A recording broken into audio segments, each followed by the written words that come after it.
Terungkap ijazah Joko Widodo produksi Pasar Pramuka Jakarta. Simak informasinya. Akhirnya orang PDI bersuara. Lama saya dalam hati menanyakan kenapa orang-orang PDI itu diam dalam kasus ijazah yang dituduhkan palsu terhadap Jokowi. Kita tahu bahwa Jokowi adalah diangkat, dibesarkan oleh PDIP. Saya yakin kartu asnya, kartu trufnya PDI paham. Nah, sekarang sedang rame kader PDIP membuka tabir tentang ijazah palsu yang dituduhkan kepada Pak Jokowi ini. Apakah tuduhan ini benar-benar atau hanya karena balas dendam sakit hati, atau memang ini benar tapi didasari karena sakit hati Jokowi sudah mengkhianati PDIP? Ya, kita tidak tahu juga. Yang jelas, sepandai-pandai orang menyimpan bangkai, sepandai-pandai orang menyimpan rahasia, kapan waktunya akan terbongkar. Tidak hanya berlaku kepada Pak Jokowi, termasuk kepada kita semuanya. Siapa yang menanam akan menuai, siapa yang menyimpan bangkai, siapa yang menyimpan kejahatan pasti akan terungkap. Semoga bermanfaat. Ikuti narasi yang ada di video ini, yuk. Pernyataan politisi PDIP yang pernah menjadi anggota KSP, Kantor Staf Presiden, yakni Pak Betor Suryadi, yang menyatakan ijazah saudara Joko Widodo produksi Pasar Pramuka Jakarta, ya. Dan bahkan beliau menyitir sejak lama. Di antaranya adalah yang tahu ada gelagat yang bermasalah itu adalah Pak Andi Wijoyanto, dulu Gubernur Lemhanas, ya.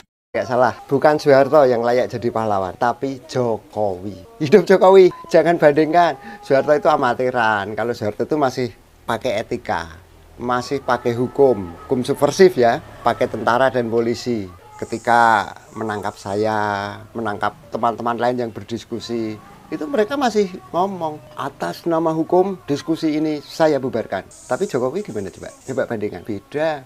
Dia langsung aja mainkan drama kegelapan. Jadi tanpa hukum, langsung sikat des, selesai. Jangan coba-coba jadi aktivis vokal. Ingat peristiwa di jalan tol di kilometer 50, kena sapu mereka. Ingat ya, ini bukan penyalahgunaan kekuasaan. Ini seni tingkat tinggi. Seni apa? Ya seni kegelapan. Sejahat-jahatnya Soeharto itu masih kesatria, masih menggunakan hukum dan etika. Tapi Jokowi, wow, dia main di level lain. Ia menciptakan keributan antar rakyat.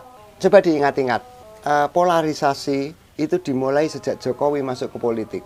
Ada cebong kampret, kemudian pro dan seterusnya sampai sekarang bertahan. Sebelum itu ketika pemilu selesai ya sudah, masalah selesai. Tapi sejak Jokowi enggak, itu dipelihara. Tapi di situ rakyat sadar, kita bakal punya renaissance Indonesia, kebangkitan Indonesia. Inilah hal yang layak menempatkan Jokowi sebagai pahlawan nasional. Tapi saya kok kok agak ragu karena ada kendala sih, ada kendala kecil. Gelar pahlawan nasional itu bisa diberikan kepada orang yang sudah meninggal, coba. Jadi repot kan? Tapi jangan lupa, kita miliki Mahkamah Konstitusi atau jalan lain yang lebih praktis. Dan ini butuh ini bisa dilakukan oleh siapa saja. Bisa dilakukan siapa saja. Jalan lain yang lebih praktis adalah mari kita doakan saja rame-rame agar syarat itu cepat terpenuhi. Saya berjanji akan pasang bendera setengah tiang selama 30 menit. 30 menit saja untuk menghormati kematiannya, karena saya lebih menghormati jasanya membawa Indonesia ke kegelapan. Jadi jangan ragu ya. Dukung Jokowi jadi pahlawan nasional. Jangan ragu, dukung Jokowi jadi pahlawan nasional. Bukan karena dia sempurna, tapi karena dia rela membawa kita ke kegelapan hakiki untuk pencerahan. Oke? Hidup Jokowi!